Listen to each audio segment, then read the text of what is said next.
A paz do Senhor a todos ouvintes da gloriosa palavra do nosso Deus. Eu sou o pastor Pedro Dias e eu tenho de Deus uma palavra para o teu coração. Para tanto, gostaria de ler uma gloriosa porção da palavra de Deus que encontramos no livro de 2 Reis, capítulo 6, versículos 1 a 7, que nos diz assim a poderosa palavra do Senhor. E disseram os filhos dos profetas a Eliseu: eis que o lugar em que habitamos diante da tua face nos é estreito. Vamos, pois, até o Jordão e tomemos de lá cada um de nós uma viga e façamo-nos ali um lugar para habitar ali. E disse ele: ide. E disse um: serve-te de te ires com os teus servos. E disse: eu irei.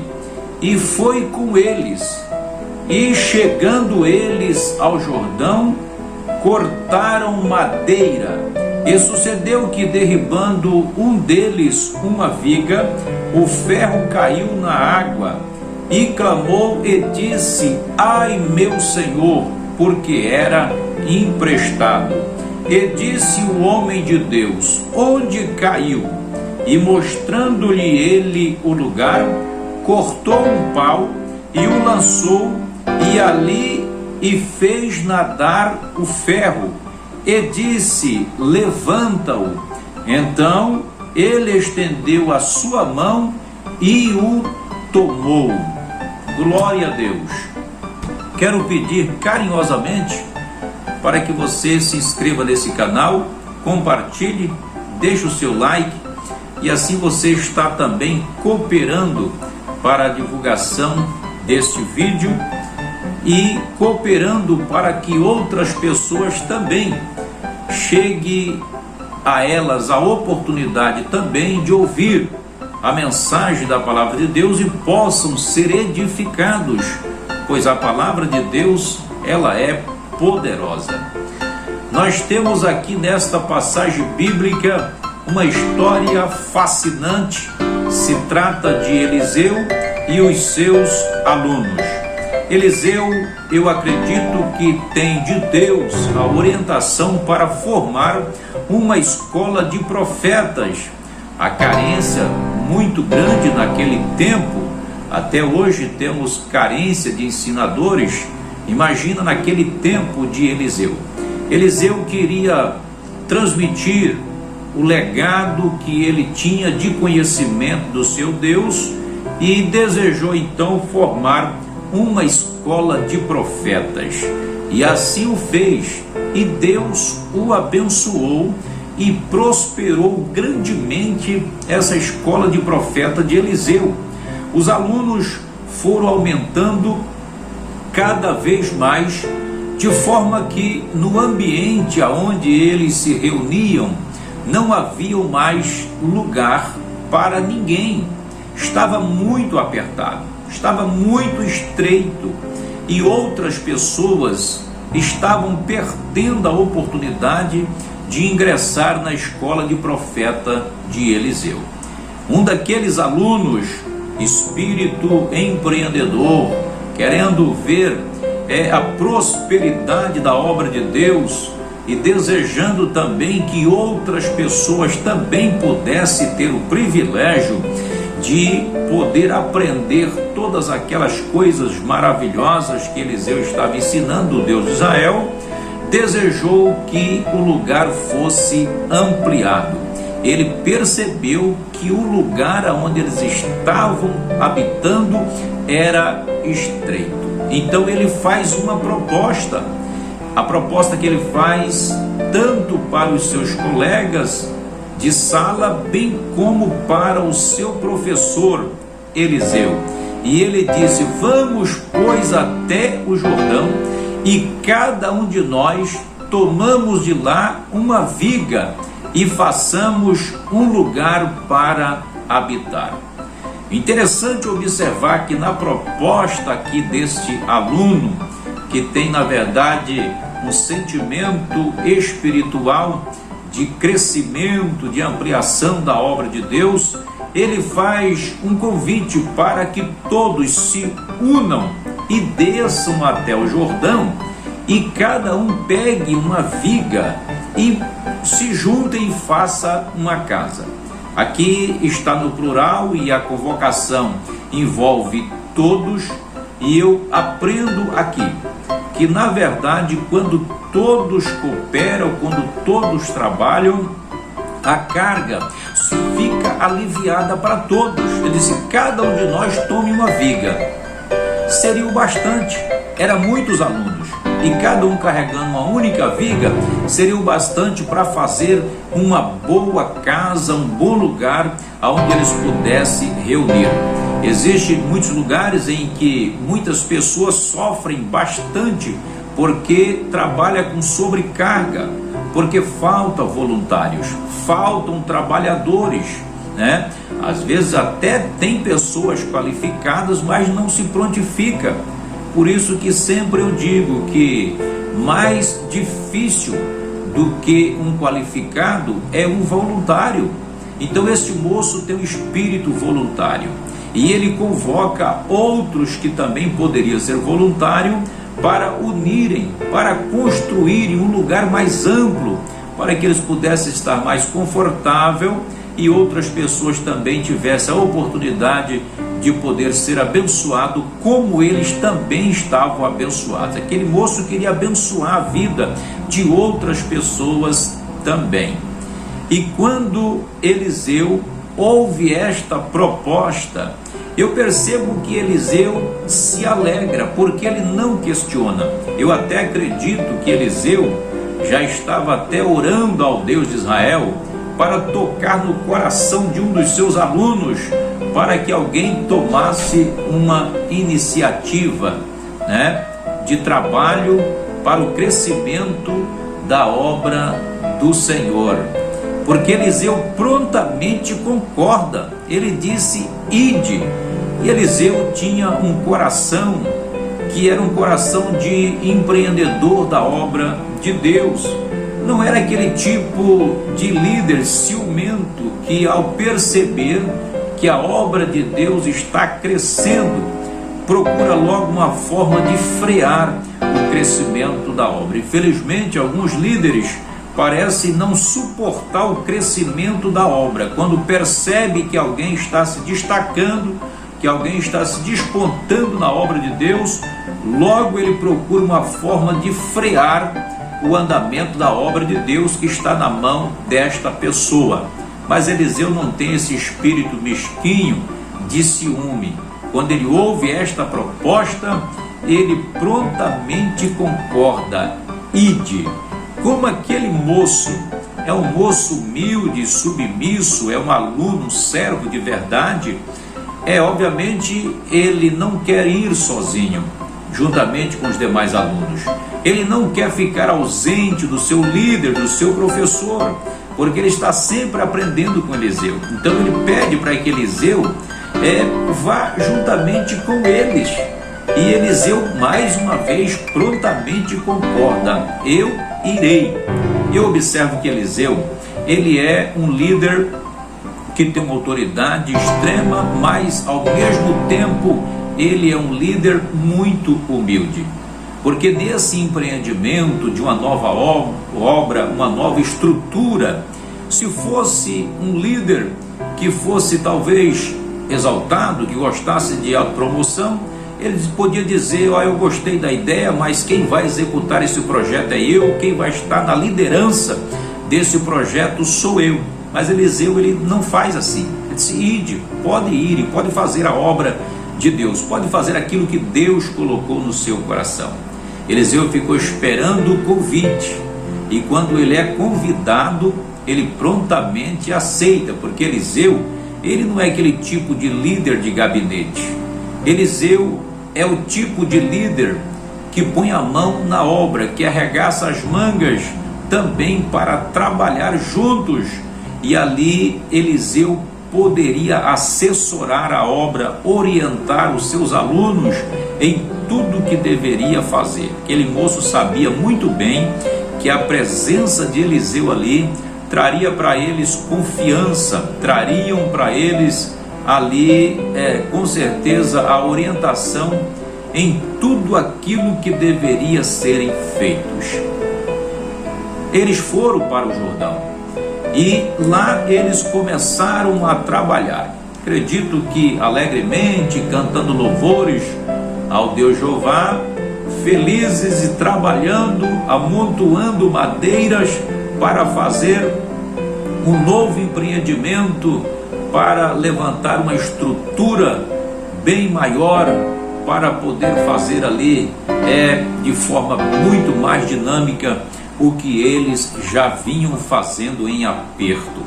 Mas de repente a Bíblia diz que um dos trabalhadores, ao transferir um golpe para cortar uma viga, talvez ele dá um golpe de forma errada ou coloca muita força, o machado escapa do cabo e cai na água. E aqui eu quero fazer uma aplicação espiritual para as nossas vidas. O ferro significa o poder de Deus. O ferro significa a unção que despedaça o jugo. É o ferro que corta a madeira. É o ferro que executa a obra. A madeira na Bíblia fala do ser humano. Então observa que o ferro escapou do cabo e aquele moço ficou apenas com a parte da madeira, porque na obra de Deus sempre nós vemos a cooperação entre nós e Deus. A nossa parte é bem insignificante. A parte maior é a parte de Deus, que é a unção do Deus Todo-Poderoso, os talentos, a autoridade que Deus nos confia para fazer a sua obra. Mas mesmo nós sendo madeira insignificante, sendo fracos, vulneráveis, Deus ainda conta conosco na sua obra. Porém, sem Deus não podemos fazer absolutamente nada. Foi o que Jesus deixou bem enfatizado no capítulo 15 e o versículo 5 de João, quando Jesus disse que sem mim nada podeis fazer. Então, o ferro escapou do cabo e aquele moço ficou apenas com a parte humana, a unção, o poder, o objeto que cortava, que derrubava. A viga já não estava mais em seu poder. E aqui eu aproveito para dizer que nas batalhas da vida, na obra de Deus que nós trabalhamos ao longo dos anos, é bem proveniente, é bem capaz que em algum momento da vida a gente possa fazer alguma coisa de forma errada, de forma indigna, e a gente pode correr o risco de perder também a unção de Deus em nossa vida.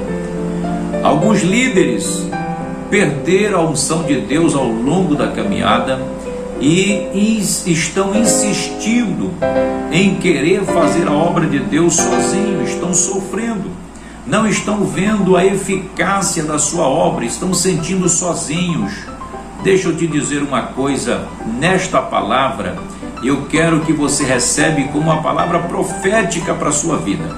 Deus vai restaurar esta unção que foi perdida ao longo da caminhada do trabalho que nós fizemos.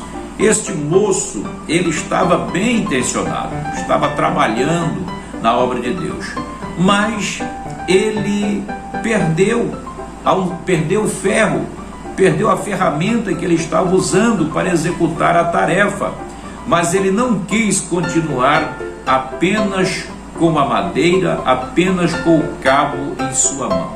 Ele gritou desesperadamente ao homem de Deus e disse: ai, meu Senhor! E Eliseu naturalmente respondeu a ele qual a razão, porque ele estava tão apavorado, tão desesperado. E ele diz a Eliseu, porque era emprestado, ou seja, a ferramenta que eu estou usando aqui nesse trabalho era emprestado. Eu entendo que a pessoa que emprestou aquele machado para aquele moço deve ter recomendado a ele para que tivesse muito cuidado com aquela ferramenta. O machado era uma ferramenta preciosa, muito utilitária, e as ferramentas naquele tempo eram muito valiosas, dado a dificuldade da fabricação. Até a Bíblia diz que havia poucos ferreiros em Israel naquele tempo. Então as ferramentas eram muito limitadas. Quem tinha um machado, esse machado era preservado, era muito bem cuidado, porque é uma ferramenta que naturalmente garantiu o sustento ali da família. Então esse moço sabia do valor daquela ferramenta.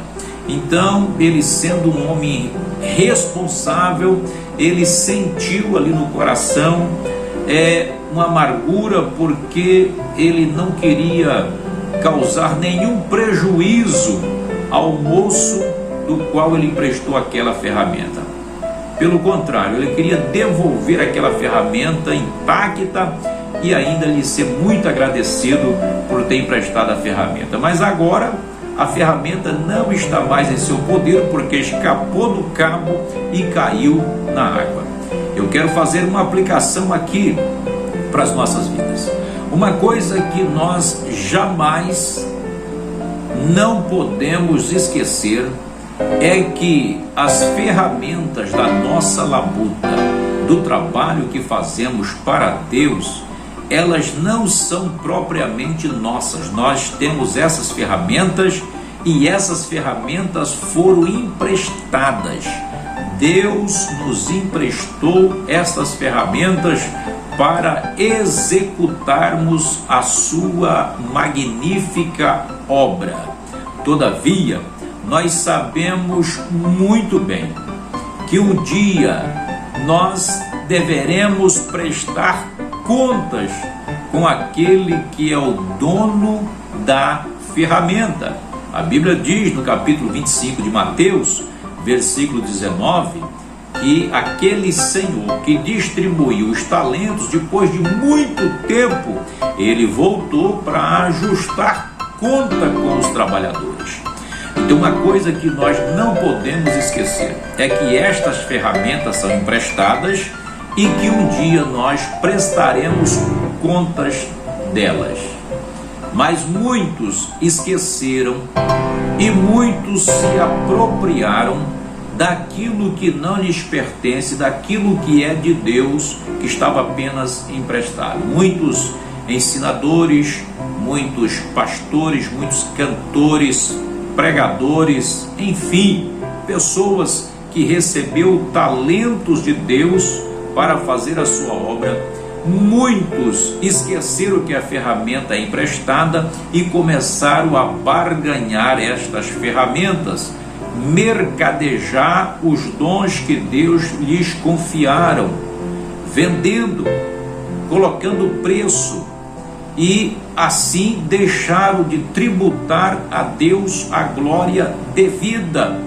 Por essa razão, muitos se definharam e muitos ainda se definharão, até que reconheçam que as ferramentas são emprestadas, não são nossas. Precisamos ter muita responsabilidade com os talentos que Deus colocou em nossas mãos. Então a ferramenta fala dos talentos. É através dos talentos que Deus bondosamente nos confiou é que temos a esmera condição de fazer a obra do nosso Deus. Porque se Deus não nos capacitar com as ferramentas necessárias, com os talentos, nós não podemos fazer absolutamente nada. Mas nunca podemos achar que fazemos porque somos bons, ou porque temos talentos pessoais, ou porque somos bons em retóricas, ou porque somos eloquentes e coisas dessa natureza. Não, jamais. as coisas de Deus se faz com os talentos que Deus nos deu. Então devemos sempre ter esta consciência para não sermos condenados quando da prestação de contas, quando nosso Senhor vier para prestar contas conosco. Podemos prestar para Deus um serviço bem feito, com responsabilidade, e trazer de volta as ferramentas que Ele nos confiou. Então esse moço, ele tinha emprestado a ferramenta e ele ficou muito triste porque a ferramenta se perdeu. O que ele ia explicar para aquele dono da ferramenta? O que ele iria dizer para o dono da ferramenta? Como ele poderia se justificar? Então ele se preocupou, mas graças a Deus que convidaram o homem de Deus para estar junto neste momento de trabalho que eles estavam trabalhando ali, cortando vigas, e o homem de Deus estava ali para auxiliar. E ele disse: ai, meu Senhor, a ferramenta era emprestada e caiu na água. E o homem de Deus, Eliseu, eu percebo que Eliseu não tem aquele espírito de fariseu que está sempre com a pedra na mão para condenar. Eliseu bondosamente pergunta: onde caiu? E esta pergunta de Eliseu representa a misericórdia de Deus, porque o nosso Deus é o Deus da restituição, é o Deus que nos dá sempre a segunda oportunidade. Se nós formos sinceros com Deus, o Senhor sempre está pronto para perdoar, e não apenas perdoar, mas restituir aquilo que foi perdido. Se você está trabalhando sem a ferramenta, se você está trabalhando sem a unção de Deus, ou se você esqueceu que a unção de Deus, os talentos são emprestados, nesta mensagem que você está ouvindo, é momento de reflexão, porque teremos que prestar contas. E quando aquele moço chama Eliseu, Eliseu faz esta pergunta, a pergunta da misericórdia: aonde caiu? Esta mesma pergunta está sendo encoada pela voz bondosa e misericordiosa do nosso Deus, que continua perguntando: aonde caiu? Só precisamos ouvir e ser sincero e mostrar para o nosso Deus aonde perdemos a unção, aonde deixamos cair os talentos. Você que louvava ao Senhor, você que Deus te chamou para reger, Deus te chamou para ser maestro, Deus te chamou para ser um professor dinâmico da escola bíblica dominical, Deus te chamou para ser líder, Deus te chamou para ser um pastor, para ser um evangelista, Deus te chamou para ser um diácono, para servir a obra de Deus, mas você está inativo, você está parado, e você está sem condições de continuar o trabalho para Deus, porque você ficou apenas com a madeira. A unção foi embora, a unção caiu, o ferro caiu nas águas. Mas Deus está te perguntando: aonde caiu? Aquele moço mostra para Eliseu aonde caiu o machado. Eliseu corta um pedaço de madeira e joga sobre as águas, e ali a força da gravidade, de forma sobrenatural, é quebrada, porque o ferro, quando cai na água, é natural que ele afunda, mas flutuar ferro é só de forma sobrenatural. Não importa o que Deus tenha que fazer para restituir os talentos que você perdeu. Você pode ter até a ajuda de um líder espiritual, mas o milagre quem vai fazer é Deus. Deus precisou efetuar um grande milagre. Deus quebrou as regras das leis que Ele mesmo criou, porque Deus, Ele não é refém das suas leis, as leis naturais que Deus criou. Então a força da gravidade foi quebrada naquele momento e aquele machado flutuou. E eu observo que quando o machado flutuou, Eliseu disse para aquele moço: levanta-o e pegue. porque nós precisamos ter atitude. Deus faz o milagre, mas nós precisamos correr atrás do prejuízo. Então Deus está colocando diante de você novamente a unção que você perdeu, os talentos que você perdeu, mas Deus está te dizendo: levanta, pegue-o, está diante de você. Deus já operou o milagre, mas você precisa se levantar e pegar novamente a unção que Deus te confiou. Aquele moço levantou, pegou o ferro, encabou naquele cabo e a alegria reinou novamente naquele coração, e aquele moço pôde dar continuidade no trabalho que ele vinha fazendo e que de repente ele foi privado de continuar porque o ferro caiu na água. Então prepara-te, porque Deus quer que você continue fazendo aquilo que você vinha fazendo e de repente parou. Deus não te quer parado. O Senhor não nos chamou como parasitas inativos. O Senhor nos chamou para ser servos trabalhadores. E é um privilégio que Deus nos dá. Receba esta palavra como uma palavra profética para a tua vida. Deus está restaurando. Levanta, pegue e continue fazendo a obra de Deus, porque o nosso Senhor está voltando e nós teremos que prestar contas com Ele. Se fizermos bem, seremos recompensados, receberemos o galardão que Ele nos dará como bênção, como recompensa pelo trabalho prestado. Agora, se fizermos mal, podemos receber uma condenação, mas recebemos de Deus uma segunda oportunidade. Abrace essa oportunidade que Deus está te dando. Não te demores em levantar e continuar fazendo o que Deus te chamou para fazer. Amém? Deus te abençoe, que o Espírito de Deus te revitaliza e renova a tua vida espiritual em Cristo Jesus. Amém? Deus te abençoe. Você faça um comentário aí embaixo, deixa o seu like, compartilhe, se inscreva neste canal. Nós vamos deixar 2 vídeos por semana de mensagens e também de ensinos bíblicos, e logo também estaremos fazendo comentários da revista Escola Bíblica Dominical. Amém? Deus te abençoe, um forte abraço.